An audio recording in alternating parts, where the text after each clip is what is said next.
મકવાણા ગૌતમ. મારી ઉપર 4 થી 5 દિવસ પહેલાં મારકૂટની ઘટના બની હતી. એમાં ભરત સોસા ઉર્ફે ભૂરો, એના 7 થી 8 સાગરીતો, એ બધાએ મને રાણી ટાવર માર મારેલો. એની ત્યાં રાણી ટાવરે ઓફિસ છે.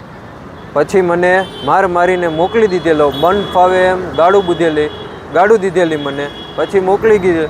હું મારી ઘરે રાતે સૂતો તો, ત્યાંથી મને 3 સાડા 3 આજુબાજુ મારું અપહરણ કરીને ત્યાં ઓફિસે બેહાડ્યો નીચે ઠંડીનો. મેં કીધું મને ઠંડી લાગે હતી કે એ ભલે લાગે, નીચે બેહાડ્યો. પછી મને ત્યાંથી સવારે જવા દીધો. મેં તાલુકા પોલીસ સ્ટેશનમાં અરજી દીધી મારી. હું 4 થી 5 દિવસ ત્યાં બધા ધક્કા ખાઉં છું. તો છેવટે આજે મારી ફરિયાદ લખતા હતા, આખી ટાઈપ કરી ફરિયાદ. તો હું ત્યાં બેસેલો હતો.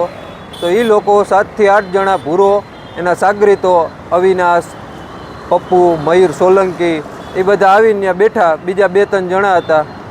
અને મને કીધું, હું ફરિયાદ કરતો હતો તો કે ત્યાં સીપી તાલુકા પોલીસ સ્ટેશનની અંદર બેસીને મને એમ કીધું કે તો તું બહાર નીકળ, અમે તને જોઈ લઈ, અમારે શું કરવું નહીં, તું અમારું કાંઈ નહીં કરી લે. તો હવે મારો જાનને જોખમ છે, તો એનો જવાબદાર કોણ? સીપી કચેરી કે તાલુકા પોલીસ સ્ટેશનના પીઆઈ હિરેપરા સર? કોણ જવાબદાર આમાં? મારી ફરિયાદ ચોક્કસપણે લઈ લેજો. હજી ફરિયાદની મેં સાઇન નથી કરી ને તો એ લોકોની છૂટવાની માંગ થવા માંડી હતી કે હમણાં છોડી દે. તો આમાં ફરિયાદ અપહરણની કઈ રીતના એ કલમો નાખી છે? એ લોકો ઉપર ચોક્કસ કાર્યવાહી થાય. એ ચોક્કસ કાર્યવાહી થાય. સીપી સાહેબની એટલી જ દરખાસ્ત છે.